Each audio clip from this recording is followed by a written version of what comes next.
guys, in this video we want to go through and find all the forces on the members in this particular truss. So let's go ahead and start the process. The first thing that we need to do before we get into any of this is we need to establish a pin and a roller. So here's my pin. Here's my roller. So my pin's at joint A, my roller's at joint C. And now we can go ahead and start with the process of solving for the external forces once we've done that. We know that at the pin, we're going to have a force at A in the Y, and a force at A in the X. And at the roller, we're only going to have a force going in the Y direction. So this is the force at C in the Y. And we've also got this 100 Newton force acting downward that we need to take into account. So step one is solve for the external forces.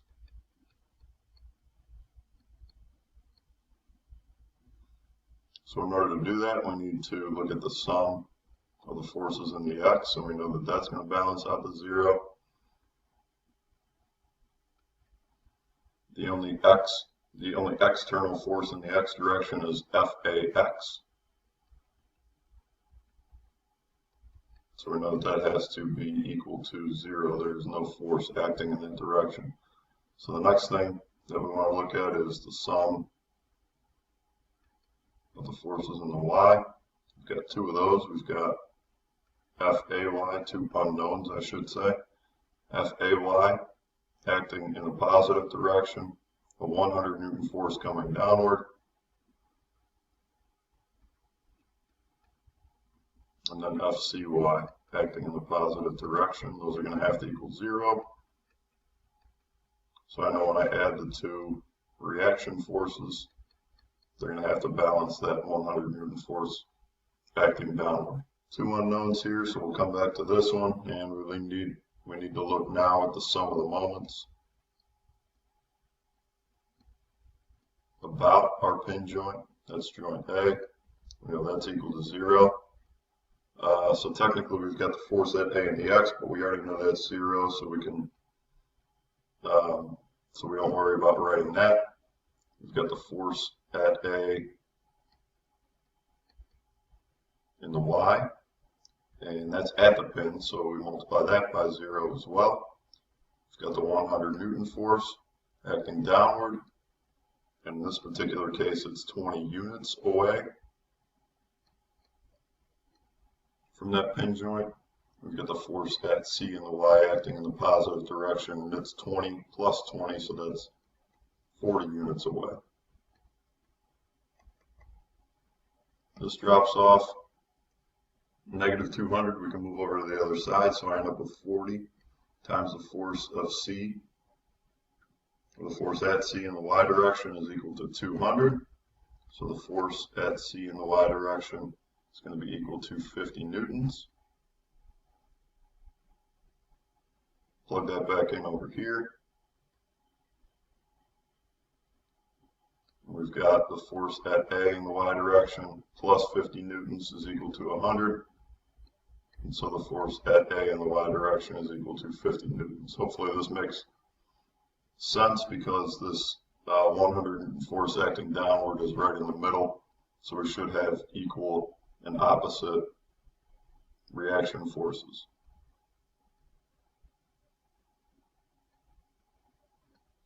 So step 2 here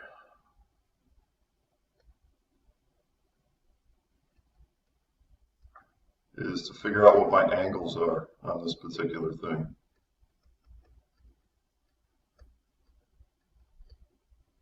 And in order to do that, I'm going to set up my triangles. So I know I've got this triangle here, 20, and then we come up. And we know that has a height of 15. So simplify the diagram a little bit. It's a little bit wider than it is tall.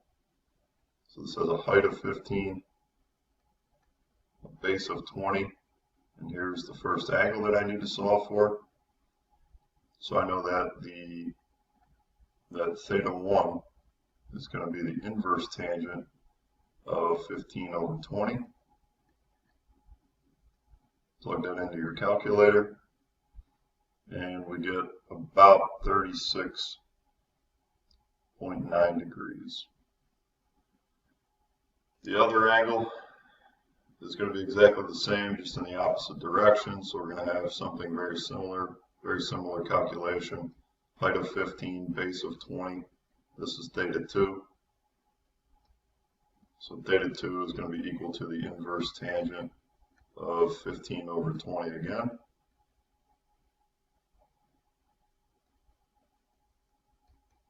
Theta 2 also equals 36.9 degrees. So I've got my angle measures. Let's go ahead and write those in up here just so we can update our diagram.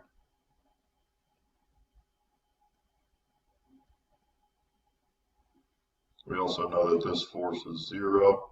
This force is 50 newtons from our step 1. So we can kind of update our diagram as we go.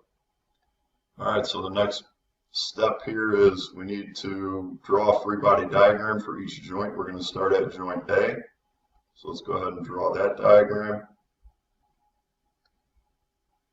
So this is step 3.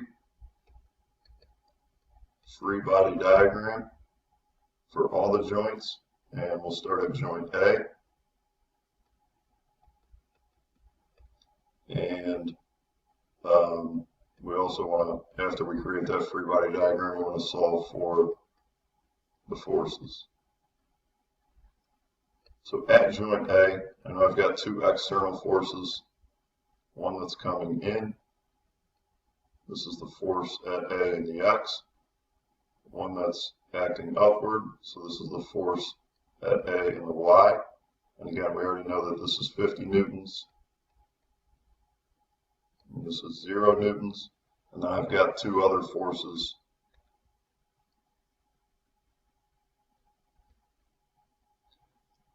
That look something like this. So let's go ahead and attach labels here. You see this diagonal force is AB.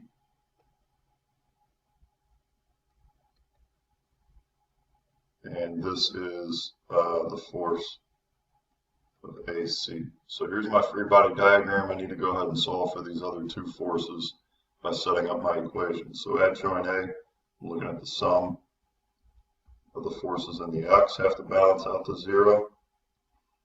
So I've got FAX, which is 0, so we don't have to include that. I've got FAC, technically in the X direction. And I need the X component of AB. So a quick little diagram up here. Here's my diagram of AB. And the X component of that particular thing is going to be AB times the cosine of 36.9 degrees. And these are going to balance out to equal 0. I've got a couple different unknowns here, so I need to come back to this one. So now we're going to look at the sum of the forces in the Y direction. I've got FAY, and that's 50 newtons. So we'll plug that in a second here. We've also got the Y component of AB. And so the Y component of AB is acting in the positive direction. And the expression for that is AB times the sine of 36.9 degrees. Those two are going to balance out. We know that this is 50, so we're going to subtract 50. AB times the sine of 36.9 is equal to negative 50. Divide by sine of 36.9. Plug that into our calculator, and we get that the force at AB is negative 83.2. We'll call it 0.3, 0.275 technically, but we'll call it 0.3. So there's another one of the forces. Take that, plug it into this equation up here. So we have the force at AC in the X direction minus 83.3 times the cosine of 36.9. It's going to be equal to 0. So the force at AC in the X direction, a little bit of calculator work here, and that gives us about 66.7 613 newtons, so we'll just round down to 66.6 newtons. So I've got those forces at joint A. The next thing I need to look at are the forces at joint C over here.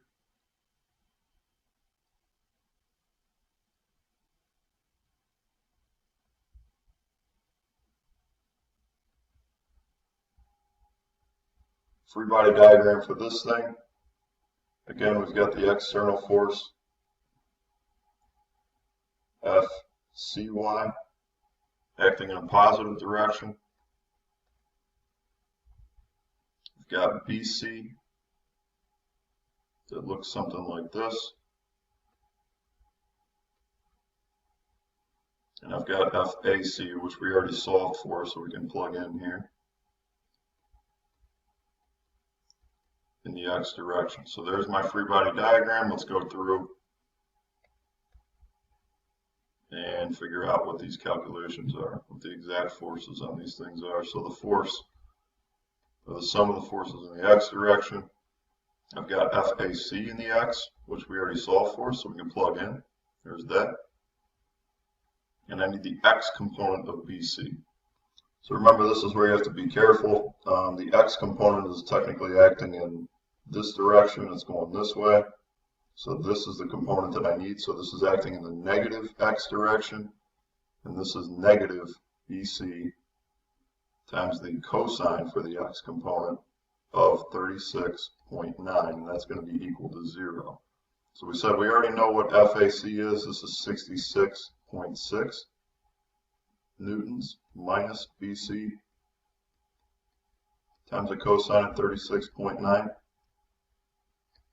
That's going to be equal to 0. So 66, a little bit of algebra. I'm going to skip a step here. We're going to move this term over and then divide by the cosine of 36.9. So we end up with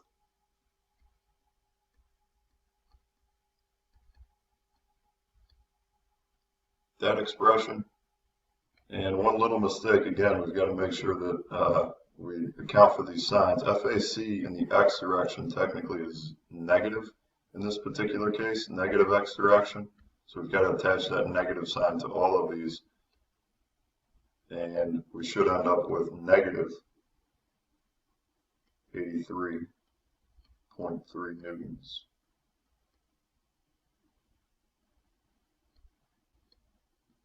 So that's BC. So technically I should go through and solve for the sum of the forces in the Y direction.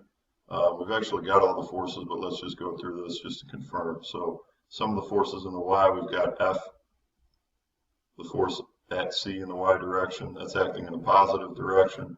I need the Y component of BC, and that is in the positive direction as well. So we're going to add BC sine of 36.9. That's going to be equal to 0. We know that FCY is 50. So we're going to subtract 50 from both sides. We end up with BC times the sine of 36.9 is equal to negative 50.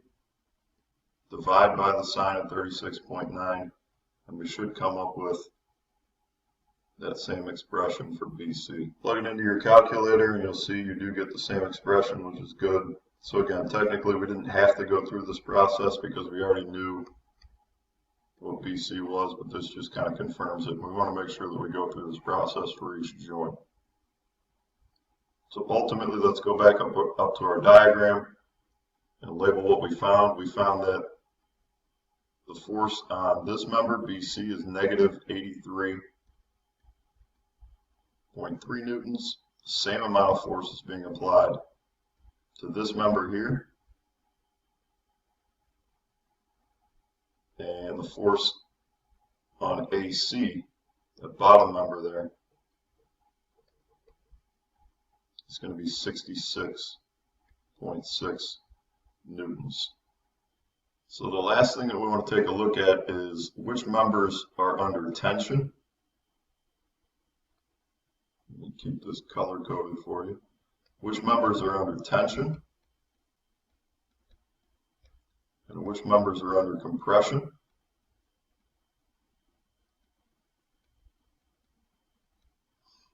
And we talked about this in class. Really the important part of this is that in the grand scheme, bridges or members of bridges tend to fail easier under compression. So we want to identify those members that are under compression, because those are the ones that we're really going to take a look at when our bridges fail. So under compression, we've got AB because the sign on that force is negative. So member AB of this truss is going to be under compression. And also member BC will be under compression. So those are the ones that we really want to take a look at. You know, if you're an engineer or whatever, we want to reinforce those particular members, because theoretically those are the ones that are going to fail first. Under tension, we're going to have this bottom member here, AC.